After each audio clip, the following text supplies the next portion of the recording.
siap peserta didik kita? Yang siap? Oke. Yang tidak siap? Selesai. Nilainya bisa kosong. Cinta itu anugerah yang tak mungkin mudah ku melepaskannya. Walau 1000 rintangan, tak gentar ku untuk menjalani sama denganmu. Assalamualaikum warahmatullahi wabarakatuh. Welcome back to channel DR Gus IMPD.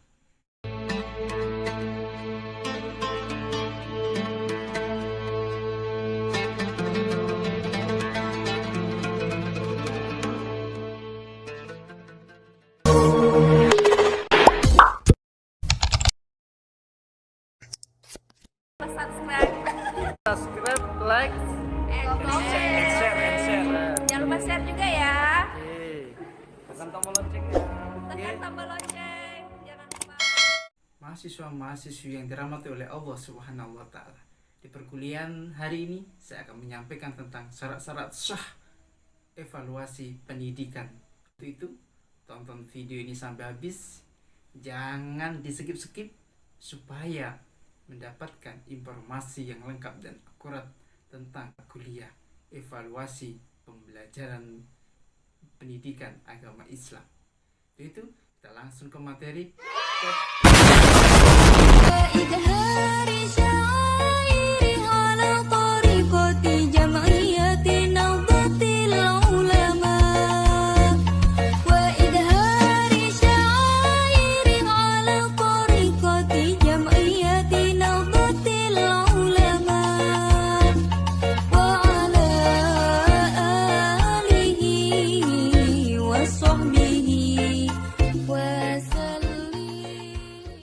Ketika kita menjadi seorang guru, sudah selayaknya kita harus mengevaluasi pembelajaran kita.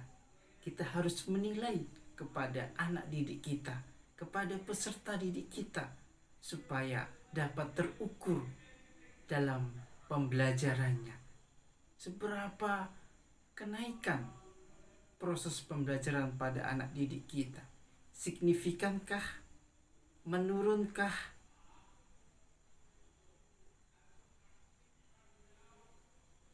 Semuanya harus terukur dengan syarat-syarat yang memenuhi standar evaluasi pendidikan itu.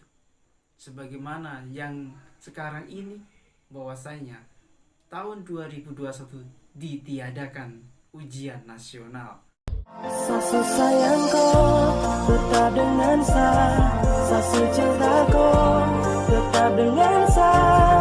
Jaga dengar sapu hati ini, hanya ada aku yang saya miliki. Satra mau ada beberapa standar yang ditetapkan untuk kelulusannya. Maka mengevaluasi itu seperti kita memilih jodoh kita, harus selektif.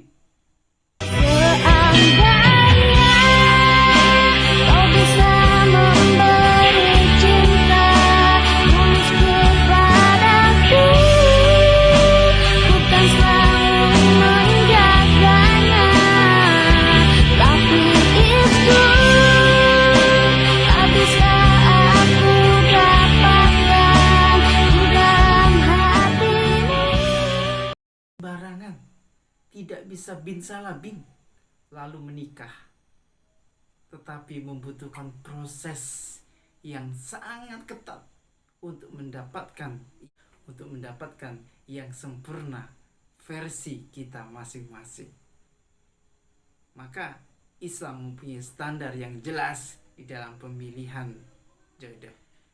Di dalam pendidikan juga sama, mempunyai standar sah di dalam mengevaluasi bagi peserta didik kita, sehingga kita bisa menjadi guru yang betul-betul guru yang profesional. Bila ku ungkap cinta, cinta begitu besar, Biarkan ini menjadi rasa indah. Kita betul-betul mengevaluasi yang sah dan diakui secara standar nasional, tidak abal-abal. Maka simak baik-baik video ini, karena ini ilmunya seorang guru yang akan menilai bagi siswa-siswinya. Ada 3 hal sebagai syarat-syarat syah evaluasi itu sendiri. Yuk kita simak. Bilang pada Tuhan, boleh sesayang kau nona, semoga kita kan mampu jalani semua jodoh takkan kemana. Bilang pada Tuhan, boleh sesayang kau nona, semoga kita kan. Yang pertama, kesahihan. Artinya, syarat sah mengevaluasi itu datanya harus sahih, harus valid, harus jelas, harus akurat. Tidak boleh mengevaluasi itu menurut mata kita. Karena ini berbahaya kalau evaluasi itu menurut mata kita. Terkadang mata ini melihatnya keliru. Ini Biarkan ku selalu menyayangi, walau kau tak pernah mengerti aku, takkan hilang, takkan musnah. kita melihatnya. Maka kevalidan data ini sangat akurat dibutuhkan untuk melihat ada tidak perkembangan yang signifikan bagi anak didik kita, bagi peserta didik kita, untuk kita nilai dalam semester ini, untuk bisa mendapatkan informasi yang valid tentang anak didik, yakni tentang kesahihan tersebut. Maka ada beberapa hal yang harus diketahui oleh seorang guru. Kesahihan itu adalah ketepatan evaluasi yang seharusnya dilakukan oleh seorang guru. Jadi mengevaluasi itu harus tepat, tidak boleh salah di dalam memberikan informasi-informasi kepada peserta didiknya. Maka sebelum diadakan tes harus diinformasikan dengan jelas. Minggu depan kita ujian, persiapkan dengan bagus, jaga kesehatan yang bagus, jangan sampai sakit. Sehingga tepat, anak didik sudah siap-siap. Jangan tiba-tiba guru memberi informasi, nah hari ini kita ulangan. Karena ada yang siap, ada yang tidak siap peserta didik kita. Yang siap, oke. Yang tidak siap, selesai. Nilainya bisa kosong.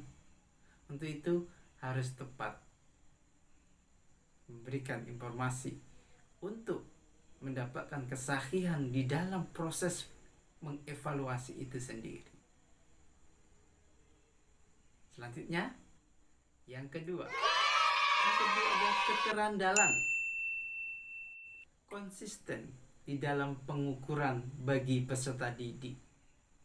Jadi harus jelas, ada ulangan harian, ada ulangan mid semester, ada ulangan 6 bulan sekali, ujian akhir semester. Ini harus jelas, harus diinformasikan, sehingga anak didiknya itu betul-betul dia memahami tentang kapan dia dinilai, sehingga anak didiknya sudah siap. Oh, ada harian, berarti setiap hari masuk guru akan selalu menilainya. Apa saja yang dinilai? Jelas. Oh iya, 1 bulan sekali kita ada ulangan. Cinta itu anugerah, tak mungkin mudah ku melepaskannya. Walau 1000 rintangan, tak gentar ku untuk menjalani sama denganmu. Maka setiap sebulan sekali, 2 bulan sekali, 3 bulan sekali, 4 bulan sekali, 6 bulan sekali. Maka sistem ini ada 1 tahun sekali. Ada yang setiap akhir dari sekolah itu sendiri. Akhir dari SD ada ujian. Akhir dari SMP ada ujian. Akhir dari SMA ada ujian. Akhir dari S1 ada ujian. Akhir S2 ada ujian. Akhir S3 ada ujian. Selepasnya ujian kehidupan. Tidak punya duit, ujian kehidupan. Sakit hati, ujian kehidupan. Bahagia, ujian kehidupan. Semuanya diuji oleh Allah Subhanahu wa ta'ala. Semuanya hidup itu penuh dengan ujian untuk mendapatkan kebahagiaan. Jadi ujian itu untuk mendapatkan kebahagiaan yang hakiki. Yang ketiga, praktisan, yaitu evaluasi yang dilakukan oleh seorang guru itu memudahkan. Artinya, seorang guru mengadakan evaluasi kepada peserta didiknya dengan mudah. Makanya sudah diberikanlah kisi-kisi soalnya. Di per semester nanti ini babnya yang akan keluar. Di semester nanti ini yang akan diujikan oleh seorang guru.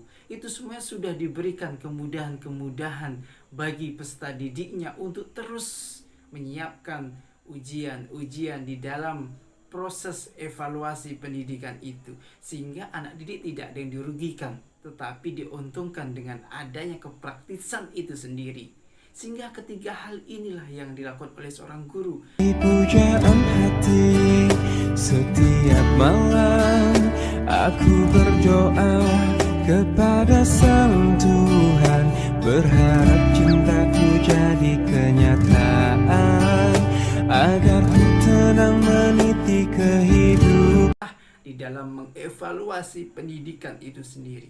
Untuk itu, jangan pernah ditinggalkan 3 syarat evaluasi itu ketika kita menjadi seorang guru. Ingat, jangan sampai kita mengorbankan anak didik kita dengan salahnya kita mengevaluasi, maka seumur hidup anak didik akan menjadi korban dari evaluasi pendidikan itu sendiri. Mahasiswa-mahasiswi yang dirahmati oleh Allah Subhanahu wa ta'ala, demikian yang dapat saya sampaikan. Kurang lebihnya saya mohon maaf. Apabila ada pertanyaan, silahkan di kolom komen.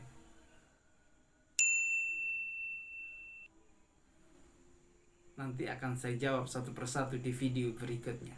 Demikian, kurang lebihnya mohon maaf. Billahi taufiq wal hidayah, wa ridha wal inayah. Wassalamualaikum warahmatullahi wabarakatuh.